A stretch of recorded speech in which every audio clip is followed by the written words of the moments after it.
Good morning. Uh, Now we are going to begin to talk about ADHD children. We are going to talk about different things concerning them. The most important thing that we are going to concentrate upon is how to deal with them at home, in schools, in the club while they are training, etc. Uh, uh, yeah, as usual, or as what happened when we explain it in Arabic. This explanation took around 6 parts. The average time for each part was around 10 to 13 minutes. I hope it will not be bothering for you or for anybody, but it's really very important to help our kids. That's why we are going to talk more about them, and that's why it will take this number of parts. I hope it will not be boring for anybody. I hope it will be helpful for anybody also. Our main aim is to help our kids at home, in schools, in club, in community, in general. Well, let's now begin to talk about ADHD kids. ADHD first, its meaning attention deficit hyperactivity disorder. Its disorder is not a disease, which means that we are going to have symptoms, but those symptoms, it doesn't have to happen to everyone who has a diagnosis of ADHD. Some symptoms he or may, or she, sorry, and some maybe he or she will not have. Anyway, the key to deal better with our ADHD kids or with anyone with diagnosis it's the cooperation which is supposed to be happened between home or the family or the parents and anybody dealing with their kid. This anybody could be the school teachers, administration schools, support counselor in school, in the club, his trainer, his friends, etc. Each place our kids going, we must have a kind of cooperation with this with this partner, because he's the partner, and this is the best for our kid. Without this cooperation, it is going to be really hard for the kids, and really hard for everybody, for parents, for teachers, for the trainer in the club, for everybody. So we want everything as possible as can go smooth and nice, gentle. So we don't want anybody to suffer, especially our kids. Okay, so now we are going to talk about the different kinds of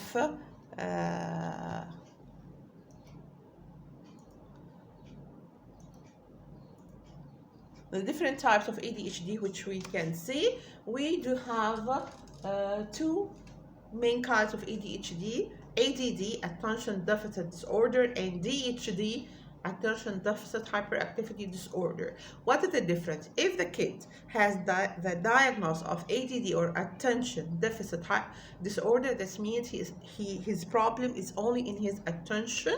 He is not hyperactive, and in such a case you're going to see the kid sitting mostly calm, quiet. He's in his own words. He's not that interact with his colleagues, with his brothers and sisters, or with friends and in the club, etc. Mainly quiet and calm, and his main problem is in his attention. If he is ADHD, that means he is having both problems in his attention, plus he is hyperactive. In such a case, sometimes you're going to see the kid or the child just sit calm and quiet, not interact, doesn't have any kind of interaction with anybody, just in his own word. And other time he's hyperactive, moving, going, coming, etc. If he had the diagnosis of ADHD, he could either have the both sides equal, yeah, means that attention deficit is equal to hyperactivity, he's suffering from both equally, or suffering from one part more than the other. يعني means that he is suffering from attention deficit more than hyperactivity, or the opposite, hyperactivity is more than attention deficit.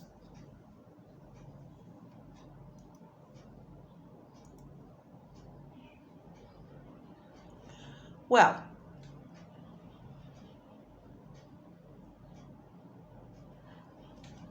now we are going to talk about very important point, that why those kids are acting like this. يعني why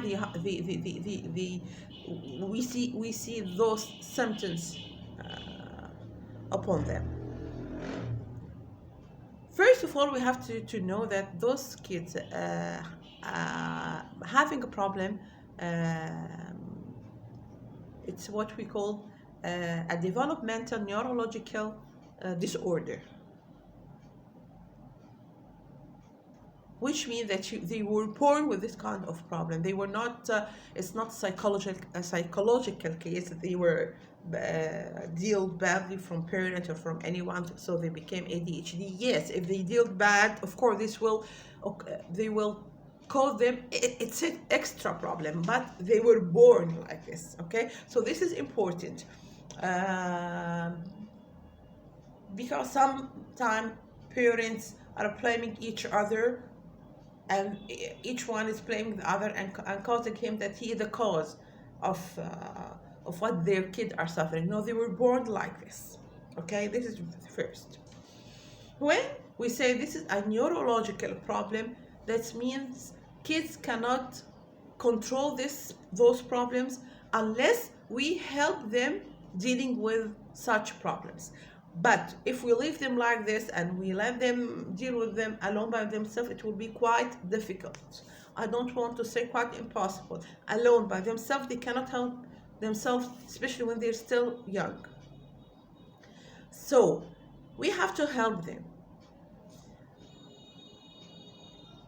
For normal ones, each one of us, each child can make what we call, he can organize everything. He can see, he can analyze what's going around him. He can choose what to make first and second. He can make the right decision. He can make his own plan.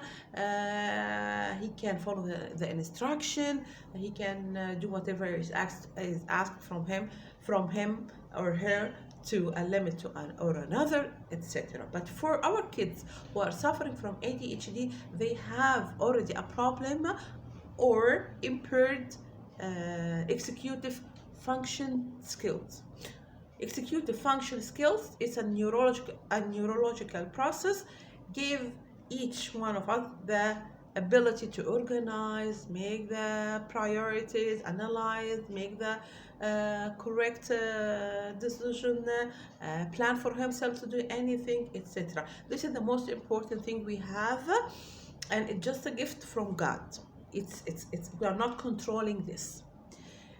Our ADHD kids having a problem in executive function skills, which means that they cannot do all the things that we have said 100%.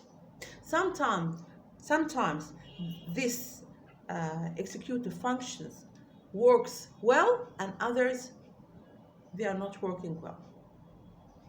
In time, when they are working well, ADHD kid can do whatever we ask from him correctly and 100%, and. And in other times, when those functions are not working well, he cannot do the same things correctly and 100%. This gives us as parents, as teachers, as trainers in the club impression to say that the kid can make anything he wants only if he wants to.